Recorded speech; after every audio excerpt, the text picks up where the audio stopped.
இவ்வளவு நாள் நம்ம கட்டி காப்பாத்தின மாமாவோட பேரு புகழ் இந்த வீடு எல்லாமே ஒண்ணும் இல்லாம போயிடும். ஆனா மாயங்கிட்ட தோக்குறதுனால நம்மளோட ஈகோ மட்டும்தான் அத்த போகும். எனக்கு என்னமோ இந்த உதவியை எடுத்துக்கிறது சரின்னு தான் தோணுது. அவன் என் புருஷங்கிறதுனால இல்ல, அந்த இடத்துல யார் நமக்கு ஹெல்ப் பண்றேன்னு சொல்லியிருந்தாலும் நான் அதுக்கு சரின்னு தான் சொல்லியிருப்பேன். எதுவா இருந்தாலும் இனிமே நீங்க தான் அதை முடிவு பண்ணணும். நம்ம கிட்ட நேரம் இல்ல.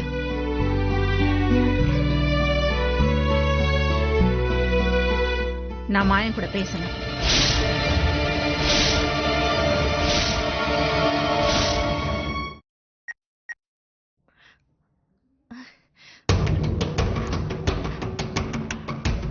அண்ணே, என்னண்ணே ஆச்சு? உனக்கு தானே நான் இத்தனை தடவை போன் பண்ணிட்டே இருந்தேன். ஒண்ணும் இல்லத்தா, சும்மா போய் பயம் காட்டிட்டு வந்தேன். இந்தாரு, ஐயோ பாவண்டு உள்ள இருக்கட்டும் விட்டா அவங்க அங்கேயே டெண்டு போட்டு செட்டில் ஆகிடுவாங்க. இவளுக்கு இவங்களெல்லாம் அப்படியே விடக்கூடாதா, அதனாலதான் போய் ஒரு பயம் காட்டி விட்டு வந்தேன். இன்னும் எத்தனை நாள் டைம் இருக்கு? ஏத்தா, இன்னும் 3 நாள்தே முடிச்சு விட்டுருவோம்.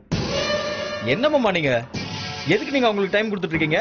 இல்ல மருமவனே, ஒருத்தனை படக்குன்னு விட்டு விடக்கூடாதா, வழி தெரியாம செத்து விடுவான்ல. இந்தா வெட்ட போறேன் அந்தா வெட்ட போறேன்ட்டு அப்படியே பயமுறுத்திட்டே இருக்கணும். அப்பதான் கத்திய காட்டும் போதெல்லாம் அவன் கண்ணுல மரண பீதி தெரியும். அதனாலதே அவங்களுக்கு டயத்தை கொடுத்து கொடுத்து அவங்க பயத்தை வேடிக்கை பார்த்துட்டு இருக்கேன். என்னமோ நாம நினைச்ச மாதிரி எல்லாம் நல்லபடியா நடந்தா சரி, அது போதும் எனக்கு. மாமா, அப்பா கொஞ்சம் புலம்பிட்டு தான் இருக்காரு. ஆயிருந்தா இருந்தாலும் தங்கச்சி இல்ல, வீட்டுக்கு வெளியில உட்காந்துட்டு இருக்காங்கன்னு கொஞ்சம் கவலைப்பட்டு தான் இருக்காரு. நியாயமா பார்த்தா அந்த ஆளு கோவம் தான் படணும். ஆனா இங்க என்ன நடக்குது? கவலைப்பட்டு இருக்கான். ஏத்தா, எப்படித்தான் நம்ம குடும்பத்துல இப்படி ஒரு நல்ல மனுஷன்? அப்படியெல்லாம் அவர் நல்லவர் ஒண்ணு கிடையாதுன்னு. என்ன தங்கச்சின்னா அப்படியே கொஞ்சம் உருக்கி போயிடுவாப்ல, மத்தபடி அவரும் வில்லந்தே. மாமா, அந்த மாயன் கத்தி 2 பேர் இருக்கானுங்கல்ல, அவனுங்களை மட்டும் கொஞ்சம் கவனமா பாத்துக்கணும். ஆமாண்ணே, ஏதாச்சும் ஒண்ணு பண்ணி கடைசியில குட்டையை குழப்பி விட்டுருவானுங்க. இந்த மருமனே, அவங்கள பார்த்து பயந்துட்டு இருக்கடியே.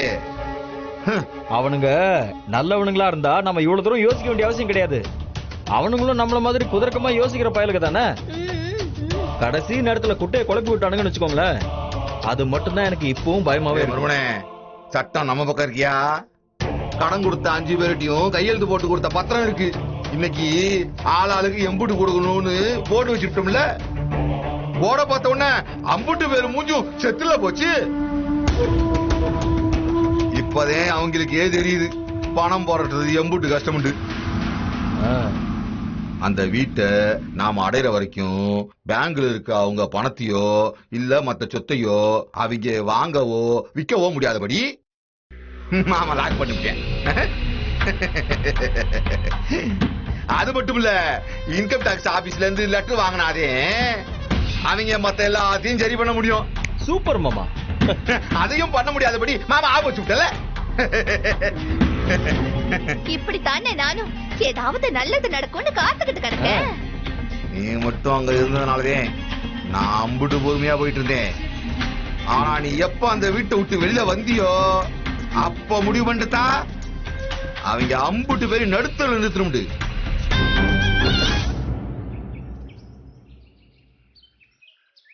ஏப்பா, என்ன ஒரு காமெடி பத்தியா?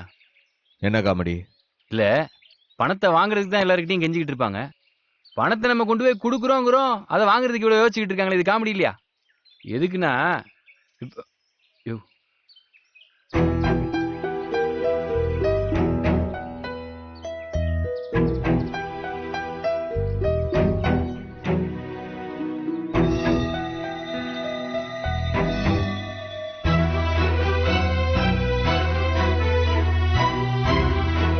இப்படி நடந்ததுக்கு அப்புறம் நீ நம்பி வந்திருக்கீங்க. அந்த நம்பிக்கை நான் உன்னை துளி கூட நம்பல. நான் மகாவை நம்புறேன், மகா உன்னை நம்புறா. இவ்வளவு நடந்ததுக்கு அப்புறமும் நான் உன்னை நம்பினேன்னா இந்த உலகத்துல என்ன மாதிரி ஒரு முட்டாள் வேற யாருமே இருக்க முடியாது. இவ்வளவு நடந்ததுக்கு அப்புறமும் நான் உன்னை நம்பினேன்னா இந்த உலகத்துல என்ன மாதிரி ஒரு முட்டாள் வேற யாருமே இருக்க முடியாது. ஆனா என் சூழ்நிலை அப்படி. யாரையுமே பகைச்சுக்கிற நிலைமையில நான் இல்ல. என் மானம், மரியாதை, கௌரவத்தை விட எனக்கு என் புருஷனோட பேர் தான் முக்கியம். நாளைக்கு மாசான இந்த வீட்டை வெடிவிச்சு உடைச்சான்னா உடைய போறது இந்த வீடு மட்டும் இல்ல, இத்தனை வருஷமா உங்க அப்பா போட்ட உழைப்பு, கௌரவம் எல்லாமே தான். உங்க அப்பா எல்லாத்துக்கும் உன்கிட்ட கையேந்திர நிலைமையிலதான் உயிரை எழுதி வச்சுட்டு போயிருக்காரு. அது எவ்வளவு பெரிய தப்புன்னு நீ எங்க எல்லாருக்கும் புரிய வச்சுட்ட.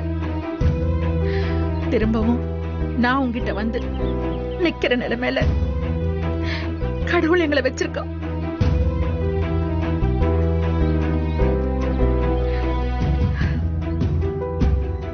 உங்ககிட்ட காசு இருக்கா கேட்டா தருவியா, இல்ல கடைசி நிமிஷம் வரைக்கும் தரேன் தரேன்னு சொல்லி எங்களை ஏமாத்திட்டு கழுத்து அறுத்துட்டு போயிடுவியான்னு எனக்கு எதுவுமே தெரியல.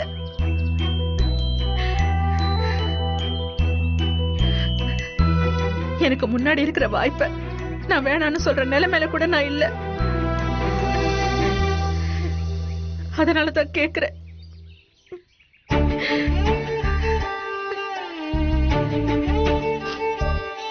உங்களால முடிஞ்சா எனக்கு உதவி பண்ணுங்க ஐயா. ஏங்க எதுங்க எப்படி எல்லாம் பேசிட்டு இருக்கீங்க? பாருங்க, காயத்ரியோடைய விஷயம் வேற. இது என் அப்பாவுடைய வீடுங்க. அது அவ்வளவு சீக்கிரம் யாருக்கும் விட்டு கொடுத்துட மாட்டேன். இந்த மாதிரி நீ 1000 தடவை எங்களுக்கு நம்பிக்கை கொடுத்திருக்க. ஆனா 1000 தடவையும் எங்க முதுகுல குத்தி இருக்க.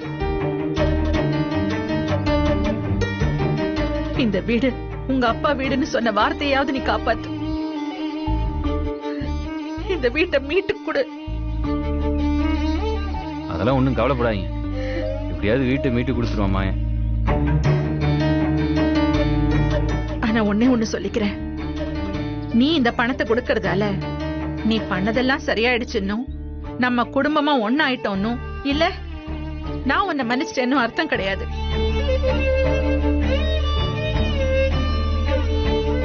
எனக்கு அந்த கடன் கொடுத்த 5 பேர் எப்படியோ அதே மாதிரிதான் நீயும். அந்த 5 பேர்கிட்ட கடன் பட்டிருக்கேன். இப்ப அந்த 5 பேருக்கு பதிலா உன்கிட்ட மட்டும் கடன் பட்டிருக்கேன்னு நினைச்சுக்கிறேன்.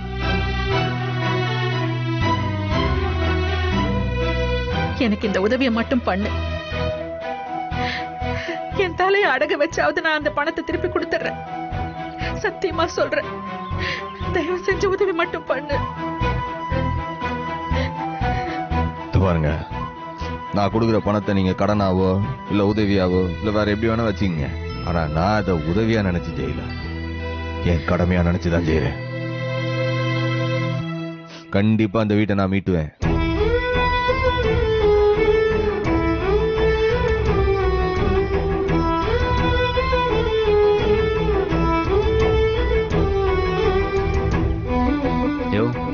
என்ன அந்த அம்மா இப்படி பேசிட்டு போகுது? இப்படியே வாங்கறதுக்கு ஒத்துக்கிட்டீங்களா? அதுவே போதும்.